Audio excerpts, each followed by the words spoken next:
Lumpy skin disease, रिक्रूटमेंटों में धांधलियां और 25 लाख जम्मू कश्मीर में वोटर। ये वो सवाल हैं जो आम जनमानस के मन में हैं और आम जनमानस इन सभी सवालों का जवाब ढूंढ रहा है। हैरानगी की बात कि लंपी स्किन डिजीज जिससे गाय जो है वो बीमार हो रही है, और हरियाणा की अगर बात करें तो वहां पर तो मौत भी बहुत ज़्यादा गाय की हुई है, जम्मू कश्मीर में भी हो रही है। लंपी स्किन डिजीज को लेकर हिंदू महात्माओं ने आज अलग अलग वेब पोर्टल्स पर भी और अलग अलग चैनलों पर भी अपनी नाराजगी का इजहार किया है और लेफ्टिनेंट गवर्नर के प्रशासन को कहा है कि आप कमर कस लें और कहानियां सुनाने की बजाय काम करना शुरू करें। मेरे साथ भारतीय जनता पार्टी के उपाध्यक्ष श्यामलाल शर्मा हैं, पूर्व मंत्री भी हैं और लंबा चौड़ा अनुभव है। आइए इनसे जानते हैं कि इनका इन सभी विषयों पर मत क्या है। श्याम जी, सबसे पहले तो बहुत बहुत शुक्रिया वक्त देने के लिए। बहुत बहुत धन्यवाद। मुझे ये बताइए कि लंपी स्किन डिजीज, महात्माओं को अब सड़क पे उतरने की जरूरत पड़ रही है, क्योंकि उनके मुताबिक सरकार को जो गंभीरता गाय को लेकर दिखानी चाहिए थी वो गंभीरता सरकार नहीं दिखा रही है। देखिए, जहाँ तक आपने लंपी जो स्किन डिजीज़ है इसका आपने कहा है, और जहाँ पे जो हमारे हैं हम डेयरी को प्रमोट करते हैं, क्योंकि आजकल ज़मीन का तो उस तरीके से काम नहीं रहा, तो उसमें जो दुधारू पशु जिनको हम कहते हैं, दूध देने वाली, चाहे वो गाय हो चाहे भैंस हो, तो वो तमाम जो दोनों किस्म की ये हमारी दूध देने वाले जानवर हैं वो इससे अफेक्टेड हैं। और जहाँ तक आपने गाय का बात कही, गाय को हम धार्मिक तौर पे अगर हम देखेंगे और हिंदू और सनातन धर्म की जो है वो एक आस्था का विषय भी है। जहाँ तक आप कह रहे हैं कि हमारे सनातन समाज के जो हमारे धर्म गुरु हैं उन्होंने ये चिंता का विषय जो है वो जाहिर किया है, तो मैं भी इसको ऐसे ही मानता हूँ। और मुझे याद आ रहा है कि कहीं मैंने सोशल मीडिया पे 4 अगस्त को किसी हमारे जो यहाँ के कुलभूषण खजूरिया जी हैं, जो किसान बहुत ही एडवांस किसान हैं, और मुझे लगता है कि उनके पास भी 100 से ज़्यादा जो है वो दुधारू हमारी गाय माता और भैंसें हैं, तो उन्होंने उस समय ये खदशा जाहिर किया था। और ये एक नई डिजीज़ थी, मुझे लगता था कि जिस तरह से प्रशासन को अलर्ट होना चाहिए था और जिस तरह से तैयारियां होनी चाहिए थी, वो कमी और वो खला महसूस हो रहा है। और मुझे लगता है कि जो लोगों का कंसर्न है, चाहे वो हमारे धर्मगुरु हों, संत समाज से हों या दूसरे जो हमारे किसान हैं, अगर आज आपने दूध देने वाला कोई भी कैटल, कोई भी पशु खरीदना है, चाहे वो गौ माता हो या भैंस हो, तो वो 1 लाख से ऊपर ही मिलता है। और आपको पता है कि किसान का जो स्मॉल स्केल यहाँ पे हमारे लैंड होल्डिंग भी बहुत कम है, तो वो उनका जीवन यापन उसी से चलता है।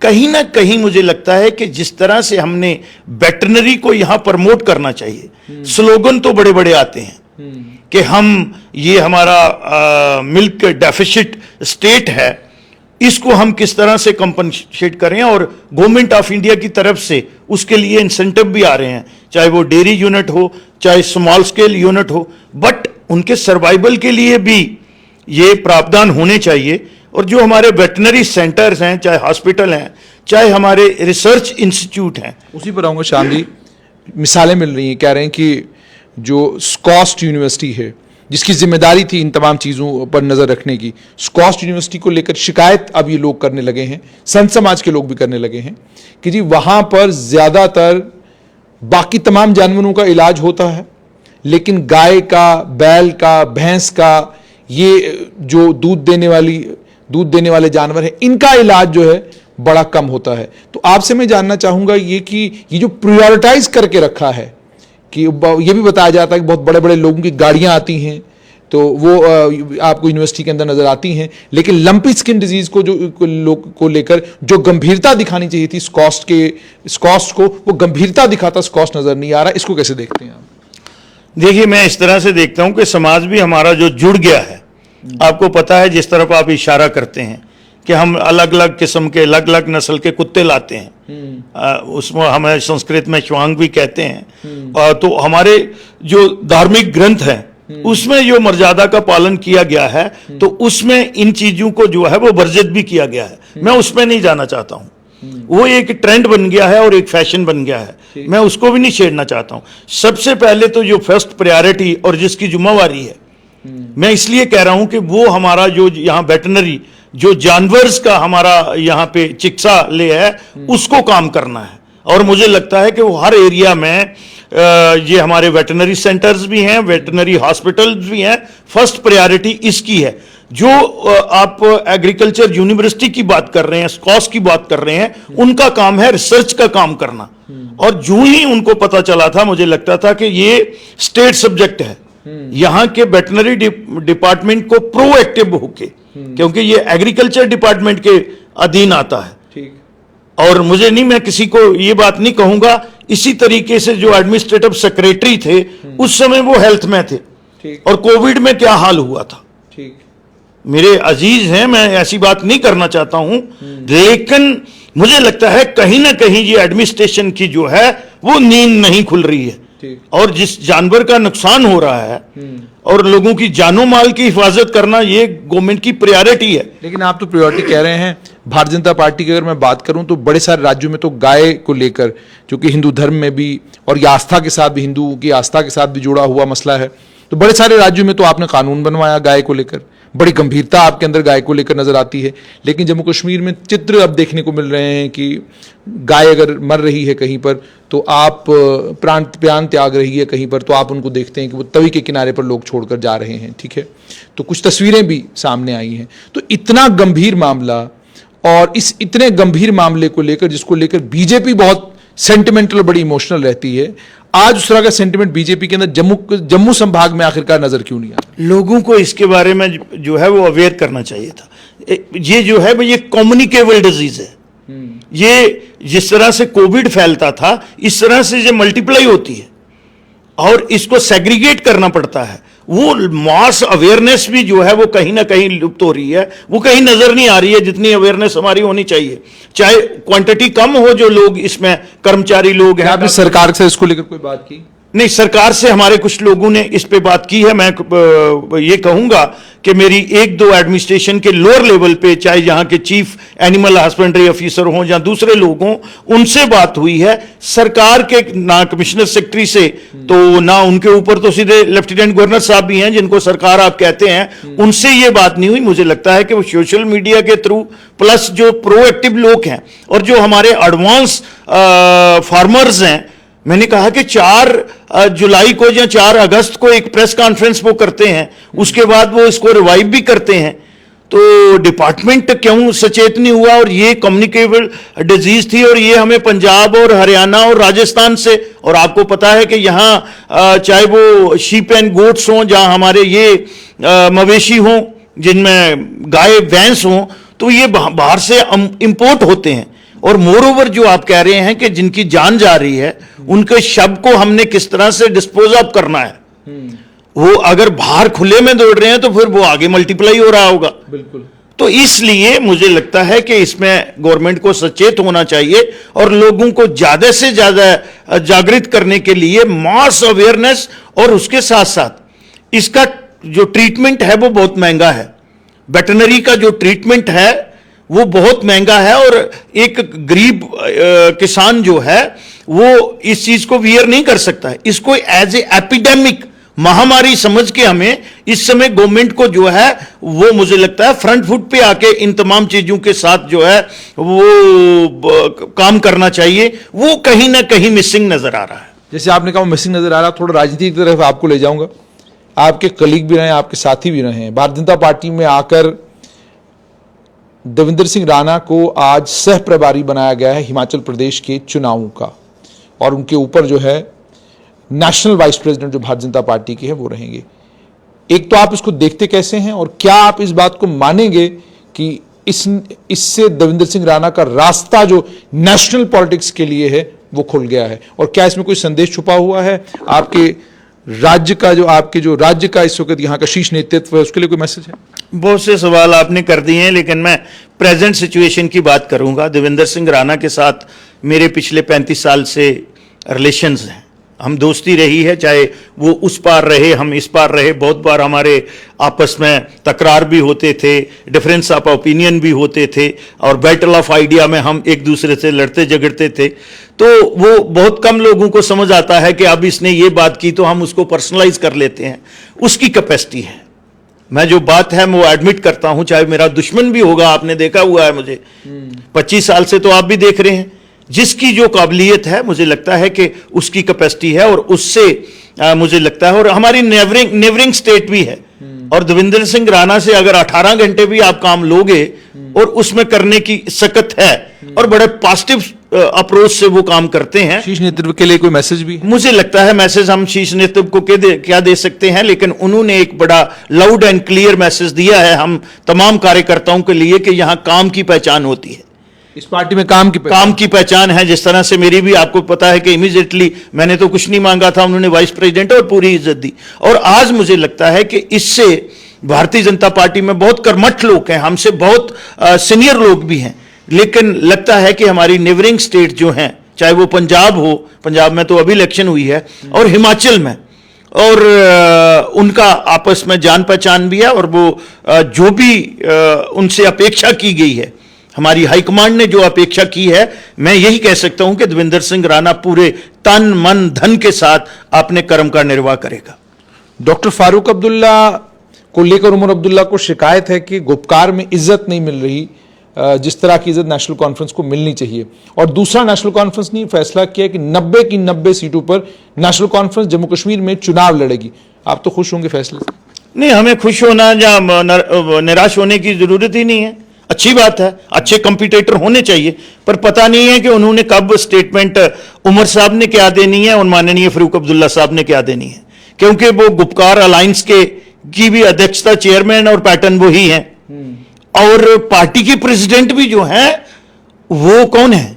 फारूक अब्दुल्ला साहब, और जो कॉन्स्टिट्यूशनल पोस्ट नहीं है उमर साहब के पास, इसलिए अभी प्रीमच्योर है कोई बात कहना, और आप भी ये समझते हैं। मुझे ये बताएं कि मुस्कुरा रहे हैं, लेकिन क्या बात है, कहीं कन्फ्लिक्ट जोन तो नहीं बन रहा है उनके घर के अंदर ही? मैं उसमें नहीं जाना। इस शिकायत को कैसे देखते हैं आप कि आप ही गुपकार के निर्माता निर्देशक थे, और आप गुपकार को लेकर आपको ही शिकायत है, यानी बेटे को बाप से शिकायत है कि बाप जो है नेशनल कॉन्फ्रेंस को इज्जत नहीं दे रहा गुपकार में, जो इज्जत गुपकार को मिलनी चाहिए थी। इसको कैसे देखते हैं? मैं इस तरह से कहूंगा, हमारा एक लीडर कहते थे, आपके भी वो दोस्त हैं, मेरे भी हैं, मेरे गुरु भी रहे हैं, वो कहते थे डिजाइनर और कारीगर। तो डिजाइनर जो है वो यही नेशनल कॉन्फ्रेंस वाले थे, और माननीय फारूक अब्दुल्ला साहब हैं। तो ये अंदर की उनकी बात है, मैं पर्सनलाइज आपको पता नहीं करता हूं, लेकिन पहले आपस में वो इत्तेफाक कर लें। फारूक साहब क्या चाहते हैं, तो एक दिन पहले तो उनके घर पे मीटिंग हुई है गुपकार अलायंस की, तो अब इमीडिएटली तो कहीं ना कहीं तो कोई तो बात है, कहीं बर्तन में आपस में टकराव तो हुआ है। आप तो नहीं कुछ पका रहे? नहीं, हमें क्यों पकाना है? हम तो चाहते हैं कि डेमोक्रेटिक सिस्टम जो है वो रियल सेंस में जहां प्रमोट हो और परकुलेट हो, जो पावर टू द पीपल है, हमारी सेंस वो है। ये इशू बेस्ड पॉलिटिक्स करने वाले लोग हैं, अगर उससे बाहर आते हैं तो हम अप्रिशिएट करेंगे। क्या झटका मानेंगे इसको महबूबा मुफ्ती के लिए, उसके अलावा जम्मू कश्मीर अवामी नेशनल कॉन्फ्रेंस के लिए, सीपीआईएम के लिए झटका माने? हालांकि वो सभी लोग कह रहे हैं कि इनका चुनाव से कोई लेना देना नहीं, चुनाव हम अलग अलग भी लड़ सकते हैं, लेकिन गुपकार में हम एक साथ हैं। तो इसको कैसे देखते हैं आप कि आप गुपकार में एक साथ हैं लेकिन आप चुनाव अलग अलग लड़ना चाहते हैं? और उससे मुझे लगता है पिछले ही महीने डॉक्टर फारूक अब्दुल्ला और महबूबा मुफ्ती ने मिलकर एक बयान दिया था जिसमें उन्होंने ये कहा था कि गुपकार मिलकर चुनाव लड़ेगी। तो इस विरोधाभास को कैसे देखते हैं आप? नहीं, मुझे नहीं लगता है, मुझे कोई ये बात नहीं लगती कि अभी उन्होंने ये स्टेटमेंट दिया है। जो पास्ट प्रैक्टिस रही है, जो उनका बिहेवियर रहा है, जो उनकी अप्रोच रही है, उनकी कथनी और करनी में हमेशा 3 जनरेशन से वो फर्क रहा है। मैं उस चीज में नहीं जाना चाहता हूं। माननीय हमारे बहुत ही कद्वर लीडर थे शेख अब्दुल्ला साहब, वो दिल्ली में एक बयान देते थे, जम्मू में एक बयान देते थे, रजौरी में एक बयान होता था। यही तो वो लोग हैं जो डिक्सन प्लान और ये डिजाइन थे, ये चनाब वैली, पीर पंचाल, ये उन्हीं लोगों के डिजाइन हैं। आज जो ये चीजें हमारे एक वर्टिकल डिवीजन हुई है, एक कन्फ्लिक्ट जोन उन्हीं लोगों को बनाए हुए हैं। इसलिए ना हमें खुश होना है इस पे, ना हमें निराश होना है। हम उनके अपोनेंट हैं, वो हमारे अपोनेंट हैं। हम तो चाहते हैं वो और ज्यादा स्ट्रांग हो, हमें मजा आए, और अगर हम कुश्ती जो है वो लड़के और बड़ी माली जीतेंगे, ये मुझे पूरा है, लेकिन उनके बारे में मैं यकीन नहीं कर सकता हूं कि कब उन्होंने यू टर्न ले लेना है। लेकिन वो तो ये कह रहे हैं कि भाई आपको इसलिए फिक्र नहीं है क्योंकि आप तो 25 लाख वोटरों को ऐड करने वाले हो, आप तो 25 लाख लोगों को यहां पर चुनाव का वोट का अधिकार देने वाले हो, तो बाहर के लोग आएंगे वोट डालेंगे, वो तो बीजेपी को ही वोट डालेंगे, तो वो तो ये इल्जाम लगाते हैं आपके ऊपर। मैं अब इल्जाम का तो कोई नहीं, वो हमेशा इशू बेस्ड पॉलिटिक्स करते हैं, आपको पता है, और मैं उनको जितना जानता हूं मुझे पता है इशू बेस्ड पॉलिटिक्स क्या करते हैं, क्या डिस्कस करते हैं, बाहर क्या खिचड़ी। इसीलिए यहां इस रियासत का इतनी पोटेंशियल, ये मेरी स्टेट थी और सबसे बड़ी स्टेट थी, ये हमारा ताज था, आज इसके 3 टुकड़े हुए हैं इन लोगों की अप्रोच और सोच की वजह से हुए हैं, इनकी कथनी और करनी की वजह। 25 लाख वोटर आप ऐड नहीं कर रहे। आप मुझे बताइए कि गवर्नमेंट ऑफ इंडिया ने भी उसमें अपना स्टैंड जो है वो क्लियर किया है। यहाँ के लेफ्टिनेंट गवर्नर साहब का भी अगर आप देखेंगे, उन्होंने बड़े बाजिया तौर पर यह बात कही है कि आप देख लो कि 3 साल में कितने नए वोटर जो हैं इंक्लूड हुए हैं। तो ये कहीं ना कहीं एक कंफ्यूजन और क्यास क्रिएट करने के लिए, और कहीं कहीं मुझे यह भी लगता है कि जो लोग नहीं चाहते हैं कि यहां रूल ऑफ लॉ की सेंस परवेल हो, वो चाहे एडमिनिस्ट्रेशन की तरफ से हो, चाहे पॉलिटिकल पार्टी हैं जो रीजनल पार्टी हैं यहाँ की, और खासकर वैली बेस्ड पार्टी हैं, एडमिनिस्ट्रेशन की तरफ भी मैं उधर ही इशारा कर रहा हूं, तो वो कहीं ना कहीं ऐसी चीजों को तो सबोटाइज करते रहे हैं। तो यानी आप ये साफ तौर पर कह रहे हैं कि 25 लाख वोटर तो ऐड नहीं होंगे। मैंने कहा ना, गवर्नर साहब ने कह दिया। अब और गवर्नमेंट ऑफ इंडिया ने जब उसमें क्लैरिफिकेशन दे दिया कि हमारा, और मैं उस चीज को विंडिकेट कैसे करूं। यानी आप ये कह रहे हैं कि ठीक है, अगर उन्होंने बयान दे दिया तो बात खत्म हो जाती है। जब दे दिया उन्होंने, मेरी हाईकमांड ने, गवर्नमेंट ऑफ इंडिया, और मोर ओवर ये कोई चीफ इलेक्शन कमिश्नर का नहीं है, ये चीफ इलेक्टोरल अफसर ने ये स्टेटमेंट कैसे उन्होंने दे दी, हो सकता है उन्होंने किस तरह से इसको प्रीएम्प्ट किया होगा, कैसे उसको, तो मैं उसमें नहीं जाना चाहता हूं। ठीक है, मैं दूसरी तरफ आऊंगा श्याम जी, रिक्रूटमेंट को लेकर अब ये सुनने में आ रहा है कि अकाउंट असिस्टेंट फाइनेंस भी और उसके साथ में जेई जल शक्ति, इन दोनों रिक्रूटमेंट्स को भी स्क्रैप करने की हिदायत जो है वो जिस कमेटी को ये जिम्मेवारी सौंपी गई थी, उन्होंने सरकार को दे दी है रिकमेंडेटरी रिपोर्ट अपनी। उसमें कहा है कि इनको भी आप स्क्रैप कर दीजिए, इनमें भी बेईमानी हुई है। 5 अगस्त 2019 के बाद आपकी पार्टी का वादा था अब ना बेईमानी होगी, न चोरी होगी, न ठगी होगी, लेकिन डाका पड़ गया, मार गए डाका। अब उनको सजा मिलेगी, कम से कम उनकी रिस्पॉन्सिबिलिटी तो फिक्स होगी, अकाउंटेबिलिटी तो आएगी, और हमारी पार्टी ने इसको इनिशिएट किया। मेरे पार्टी के अध्यक्ष ने यह बात की, और उस समय तो कुछ मीडिया के लोग भी ये उनसे पूछते थे, कुछ एजेंसी भी बोलती थी कि आप उस एमएलसी को नॉमिनेट करो। तो हम पब्लिक के लोग हैं, लोगों के साथ जुड़े हुए हैं, और आज आपको पता है क्या क्या चीजें बाहर आ रही हैं। आपसे तो मेरे से तो आप ज्यादा जानते हैं। तो इसमें अब कहीं ना कहीं फाइनेंस वाली लिस्ट को भी जो है, और जो जल शक्ति की है, जेई की है, उस पर भी मुझे लगता है शेडो आ रहा है, अगली शेडो आ रहा है। और जो एक कमेटी कॉन्स्टिट्यूट की हुई थी, मुझे नहीं लगता है कि उन ऑफिसर्स की क्रेडिबिलिटी पे कहीं कोई प्रश्न चिन्ह उठाने की, मुझे उनकी इंटेग्रिटी जो है उस पे एटलीस्ट जितना मैं जानता हूं, चाहे वो आर.के. गोयल हो, जहां द्विवेदी, आज वो यहां से बहुत अच्छी प्लेस ऑफ पोस्टिंग उनकी हुई है, जहां हमारे लॉ सेक्रेटरी हों, तो मुझे कोई हक नहीं बनता कि मैं उनकी पे कोई, उनकी क्रेडिबिलिटी पे कोई डाउट क्रिएट करूं। जो उन्होंने रिकमेंड किया है, मुझे लगता है कि उसको मेरिट पे डिसाइड करना चाहिए, मेरिट पे डिसाइड करना चाहिए। यानी आप भी ये नहीं कह रहे कि स्क्रैप कर, आप ये कह रहे मेरिट देखिए, आप देखिए उन्होंने रिकमेंड क्या किया, उस पर आप तय कीजिए कि क्या किया जाना चाहिए। उन्होंने अगर रिकमेंड किया है कि स्क्रैप करो, तो मैं कैसे कह सकता हूं कि नहीं करो। मैंने कहा है कि 3 ब्यूरोक्रेट, और मुझे, मैंने कहा है जितना मैंने गोयल को जानता हूं, द्विवेदी को जानता हूं, जहां जितना मैं इनको कम ही जानता हूं, हमारे जो लॉ सेक्रेटरी हैं, but he is a son of the soil. लेकिन आज तक हमने, पब्लिक के लोग हैं, लोगों में रहते हैं, पब्लिक डोमेन में कोई ऐसी बात उनके बारे में नहीं सुनी हमने। तो फिर उन्होंने जो भी रिकमेंड किया होगा, तो मुझे लगता है कि as a law abiding citizen of Jammu and Kashmir, मेरा यह बनता है कि मैं उनके स्टैंड को विंडिकेट करूं। जैसे आपने कहा कि आप उनके स्टैंड को विंडिकेट करें, तो श्याम जी मुझे बताएं, अब सारी प्रक्रिया रुक गई है, Jammu Kashmir service selection board में इम्तिहान अभी कोई हो नहीं रहा, Jammu Kashmir public service commission ने सिविल सर्विसेज के इम्तिहान कराए हैं, लेकिन अभी मेंस इम्तिहान का रिजल्ट नहीं निकला, वो उसका भी बच्चों को इंतजार है। नई पोस्टें आएंगी, वो भी अभी तक मंजर आम पर कुछ नहीं आया। तो बच्चे बहुत परेशान में, शशुपंज में हैं। और कई सारे बच्चे तो वो हैं जो सब इंस्पेक्टर के एस्पिरेंट थे, आज वो कह रहे हैं कि जनाब मेरी उम्र तो अक्टूबर के महीने में 31 साल हो जाएगी, मैं इनएलिजिबल हो जाऊंगा, जबकि जब ये इम्तिहान पहली बार हुआ था तब मैं एलिजिबल था।